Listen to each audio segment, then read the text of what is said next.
Bueno, buenos días, tardes, noches. Soy Juan José Valencia. Soy un aprendiz de ATSO, Análisis y Desarrollo de Sistemas, y en este momento soy monitor de matemáticas. En este video yo les explicaré algo de lógica matemática.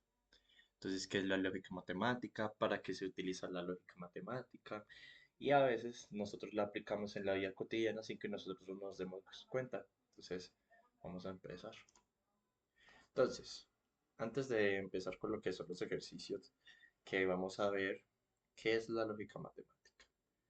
Digamos, por así decirlo, que la lógica matemática es una rama de las matemáticas y filosofía. O sea, combina estas dos ramas, siendo que la lógica se guía más por lo que es la manera de pensar de uno, el análisis, el psicoanálisis que uno hace en su vida cotidiana. Por ejemplo, el simple hecho de hablar, ya estamos aplicando lo que es la lógica, ¿sí? O pues también al caminar o en diferentes aspectos de la vida nosotros utilizamos la lógica. La lógica también es una ciencia del razonamiento correcto, o sea, es como tal que se encarga de estudiar cómo pensamos, cómo llegamos a conclusiones y que hacen un razonamiento que sea válido o inválido. Entonces nos enseña a pensar con claridad, coherencia y a distinguir lo verdadero de lo falso y a argumentar correctamente. Entonces, combinando estas dos surge lo que es la lógica matemática. Ahora, la lógica matemática no todo tiene que ser con números, ¿sí? Antes de pasar a lo que es directamente al tema que quiero profundizar en este tema llamado lógica matemática, vamos a repasar unos conceptos. ¿Qué es la proposición? Es simple, la proposición es muy simple, es un enunciado que puede ser verdadero o falso, pero no ambas. Aquí les dejo un pequeño ejemplo.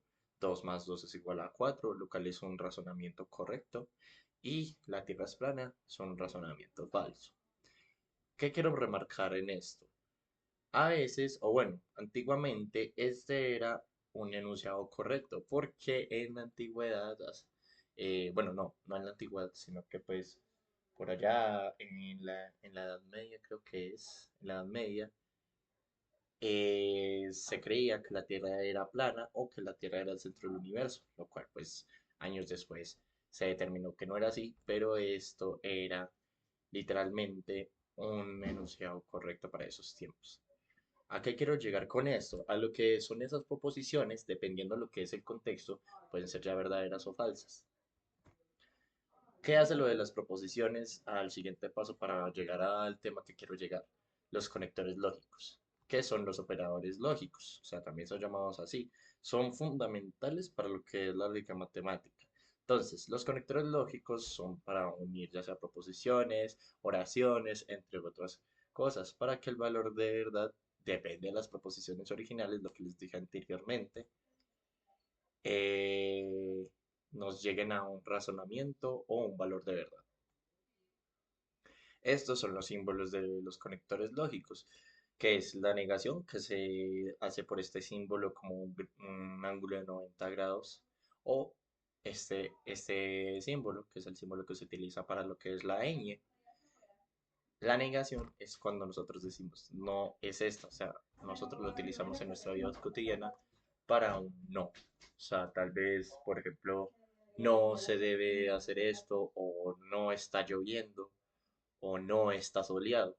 O sea, si utilizamos este símbolo en una proposición, es un no. La conjunción. La conjunción sirve para unir dos proposiciones, ¿sí? Entonces, ¿qué hace esto de la conjunción? Entonces, ¿qué hace esto de la conjunción? La conjunción en nuestro lenguaje cotidiano lo utilizamos con un y, o sea, para unir dos proposiciones que pueden ser verdaderas o falsas, ¿sí? O sea, sea verdadero y solamente es verdadero cuando ambos son verdaderos. Por ejemplo, llueve y hace frío. O de pronto, digamos, hace sol y hace calor. Ese es el ejemplo de lo que es una conjunción.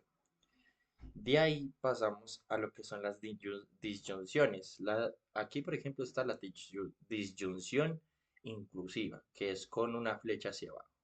Esta disyunción en nuestro lenguaje cotidiano es un o sea, para unir dos proposiciones puede ser que falsa solo si ambos son falsos, solo si ambas proposiciones son falsas. Pero es verdadera cuando una de las proposiciones es verdadera, o sea, solamente una de las proposiciones puede ser verdadera acá. O pues las dos pueden ser verdaderas, pero solo es falsa cuando los dos son falsos. Hay que recordar bien esto. Entonces, digamos, un ejemplo. Digamos, está lloviendo o está haciendo sol, ¿sí? También cabe recalcar que no solamente hay solamente este tipo de disyunción inclusiva, sino que hay otra llamada disyunción exclusiva, pero esa la veremos un poco más adelante. Entonces, después de esta disyunción, seguimos a un condicional. La condicional es, si la primera es verdadera, la segunda debe también serlo. Entonces, es como decir sí y entonces en nuestro lenguaje cotidiano. Entonces, por ejemplo, si estudio, apruebo. Efectivamente, si uno estudia, uno aprueba el examen. Entonces es una condicional que uno, que uno mete en lo que son las proposiciones con este símbolo, con la flechita hacia el lado derecho.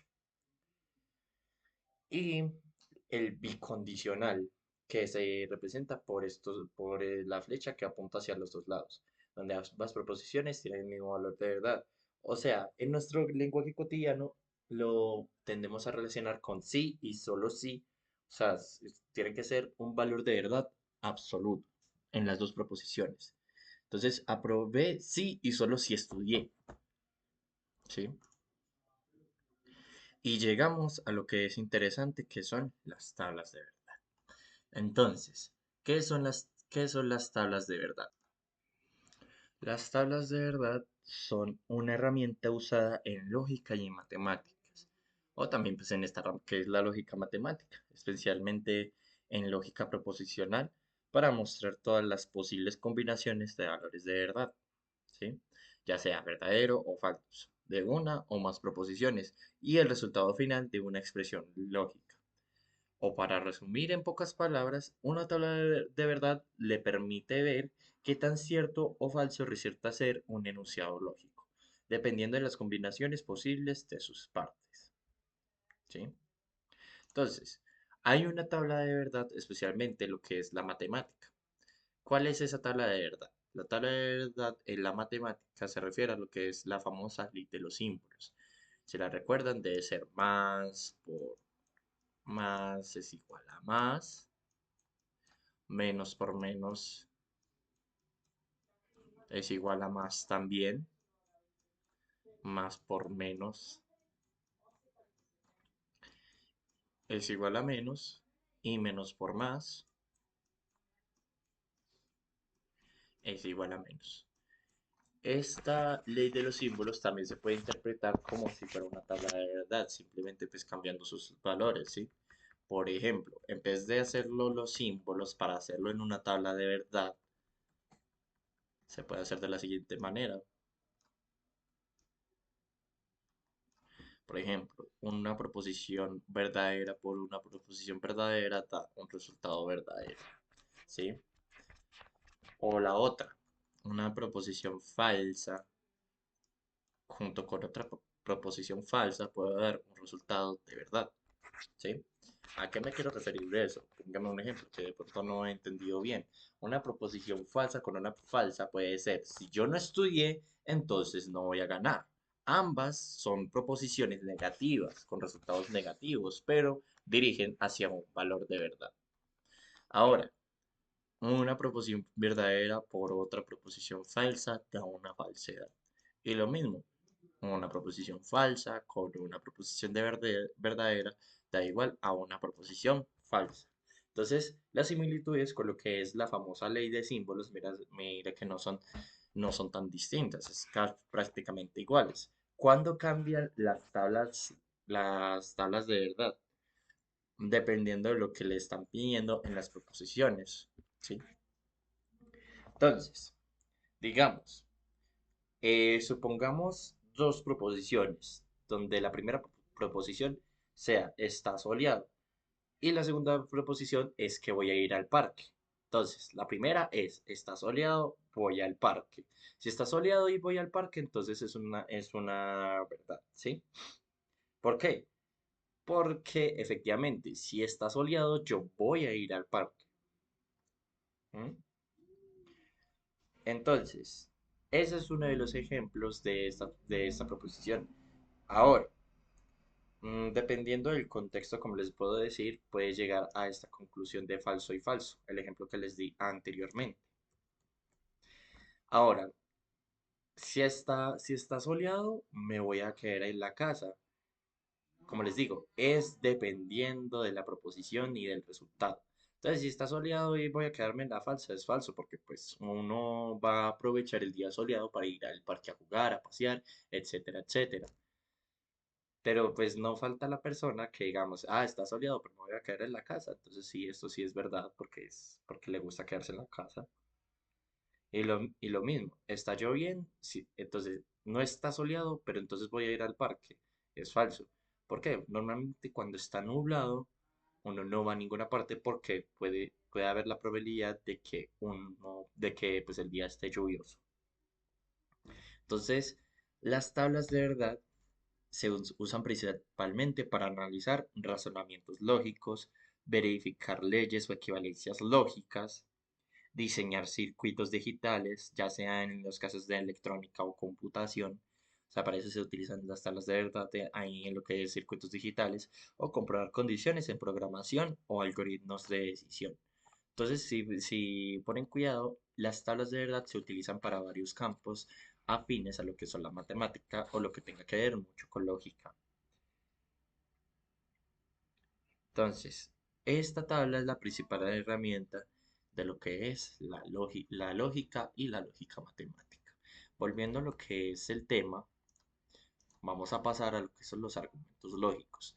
El argumento lógico es un conjunto de premisas, ya, o sea, es el conjunto de lo que es las afirmaciones o proposiciones que nos dan y que armamos en la tabla de verdad. Y la pregunta central, ¿llegan realmente las premisas a la conclusión? O sea, según el argumento lógico, tenemos que ir a la conclusión de lo que es el resultado de la tabla de verdad y que el argumento sea sólido. Entonces, el argumento lógico tiene muchas características, como pueden ver aquí. Tiene sus componentes básicos, tiene validez, contraveracidad, contrasolidez y, y también tiene pues sus tipos de argumentos. Los tipos de argumentos se pueden dividir en deductivos, inductivos y formales, ¿sí? Entonces, también formas válidas y tablas de inferencia ayudan a lo que es a llegar a un argumento lógico. Errores comunes en argumentos deductivos, ya que uno puede confundir, por ejemplo, afirmar inconsecuente, que es inválido, o podemos hacer una forma errónea de lo que es el estudio de una tabla de verdad o de dos proposiciones cuando lo juntamos con conectores lógicos. Entonces, si estudio, apruebo, apruebo, por tanto, estudié. Entonces puede haber otras razones para probar. Entonces el argumento lógico es lo que va más allá de lo que son las tablas de verdad. O sea, no se queda en un, no, pues, si estudio, apruebo. ¿Y qué pasa si no apruebo? Hay muchos más componentes de que de pronto puede haber reprobado el examen. Por ejemplo, estaba distraído, tenía problemas personales, me distraje, no dormí bien, entre otras cosas que pueden afectar lo que es dicho argumento lógico o dicho valor de verdad. Consejos prácticos para analizar argumentos. Aquí les dejé unos consejos para analizar dichos argumentos lógicos. Entonces, es muy importante que se sepan lo que son los símbolos y para qué sirven cada uno. P y Q aquí son las proposiciones. Entonces ya saben que la flechita hacia allá, como está en el computador, es un condicional. La flecha hacia arriba es una conjunción, o sea, es el I. La disyunción y la negación. El otro consejo que les dejé es identifica si buscas validez deductiva. O sea, pueden usar ahí tablas de verdad o una prueba formal o fuerza inductiva, que es por simplemente estadística. Si dudas, busca un contraejemplo, una asignación de verdad que haga verdades las premisas y falsas la conclusión. Cuando uno empieza a dudar sobre lo que es el valor de verdad, uno busca un contraejemplo, o sea, lo contrario a lo que es el ejemplo. Entonces, si estudié, aprobé. Y el contraejemplo sería, si no estudié, no voy a aprobar. ¿Qué es lo que lleva al argumento lógico? ¿Qué es lo que lleva a lo que es el valor de verdad absoluto? Lo que les dije anteriormente, que pueden haber algunas fallas en dichos argumentos. Por ejemplo, si estudié, aprobé. Bueno, ¿y qué pasa si repruebo el examen? Y si yo estudié, entonces, ¿qué pasó ahí? Pudieron haber distracciones. Si estudié, aprobé. Si estudié y dormí temprano, voy a aprobar el examen. ¿Por qué? Porque ya estoy descansado. Si estudié y me dormí temprano y estoy concentrado, voy a aprobar. Entonces ahí se van reduciendo lo que son las posibilidades de reprobar dicho examen a base de un contraejemplo, ya que el contraejemplo es, si no estudié, no aprobé. Bueno, si estudié, si estudié y no dormí temprano, voy a perder el examen. Entonces uno va agrupando dichos contraejemplos para pasarlos a lo que es el ejemplo verdadero que va hacia la asignación del valor de verdad absoluto y aprender las reglas de inferencia básicas. Entonces, con ellas podrás construir o desarmar la mayoría de argumentos simples. Entonces, las inferencias son lo que les acabo de decir. Las tablas de inferencias son estas que están acá. Entonces, mm, está el modus ponens, que es P condicional a Q. Si llueve, entonces me mojo. Está lloviendo, por tanto me mojo. O sea, es entre más lógica uno le pone a lo que es las proposiciones, más rápido uno va a llegar a lo que es un argumento lógico verdadero. Entonces, ¿cómo probar que un argumento es válido? El método o lo que es el método de prueba A es el método de las tablas de verdad, que es el que estamos viendo ahora y el que nos vamos a centrar precisamente para que lo que es la lógica que vamos a ver. Este es el método para lo que son el argumento lógico entre las tablas de verdad. Buscar un contraejemplo semántico. Entonces uno intenta construir una interpretación, lo que les dije anteriormente pues en el ejemplo de que si estudio apruebo, si no estudio no apruebo y voy desenglosando así. ¿Qué pasa si estudio y repruebo? Entonces me distraje o me quedé dormido hasta tarde. Ve, qué pena, me quedé despierto hasta tarde. También el otro método es el demostración formal o una deducción natural. Entonces uno puede hacer dichas reglas de inferencia para llegar a lo que es que el argumento sea válido. Y el método de tablero semántico, o sea, un árbol. Entonces se asume la conclusión de todas las premisas o proposiciones y la negación de la conclusión. Entonces, si uno intenta expandir las reglas o lo que son las proposiciones y va más allá, entonces uno tiene que ver los distintos caminos hasta llegar a alguna rama que queda abierta, que sería el contraejemplo. A base de todo esto, les quiero dar unas conclusiones, la cual la lógica matemática es una herramienta fundamental que nos enseña a razonar con precisión y coherencia. Permite expresar ideas, argumentos y razonamientos mediante símbolos y reglas claras, evitando los errores que suelen darse en el lenguaje común. Entonces, gracias a dicha lógica, podemos analizar si una afirmación o argumento es válido o no. Distinguir entre lo que es verdadero y lo que es falso solo parece serlo y aplicar dicho razonamiento en distintos campos como las matemáticas, la informática, la filosofía, entre otras cosas, pero sobre todo en la vida cotidiana, ya que utilizamos la lógica en nuestra vida cotidiana en la mayoría del tiempo. Cuando no utilizamos la lógica, cuando nosotros ya estamos pues inducidos a un sueño profundo. Y eso que ahí se sigue utilizando la lógica, porque nuestro cerebro nos manda dichas proyecciones que nos forman un sueño. Puede que a veces los sueños no tengan mucha lógica, pero es nuestro propio cerebro funcionando. Entonces, mientras que nuestro cerebro funcione correctamente, nosotros tendremos dicha lógica. Además, el uso de las tablas de verdad, conectores lógicos y reglas de inferencia facilita la comprensión de la estructura del pensamiento, fortaleciendo la capacidad crítica, analítica y deductiva de las personas. Entonces, las tablas de verdad son solamente dicha herramienta para que nos fortalezcamos en dichos aspectos de lo que es la lógica. En resumen, la lógica matemática no solo pertenece al mundo de los números y símbolos, lo que les decía al principio, sino que es una disciplina que desarrolla el pensamiento racional, ayuda a tomar decisiones fundamentadas y constituye la base de todo razonamiento científico y tecnológico. Entonces, lo que les decía al principio, es la lógica matemática no es que sea de meros números, no, es simplemente fusionar lo que es la lógica e ir más allá y comprender de acuerdo a lo que son las herramientas que nos otorga esta. Y bueno, muchas gracias por ver el video. Espero que estén muy bien y también espero muy pronto traerles otro tallercito teórico sobre lo que es la lógica matemática. Que tengan un excelente día.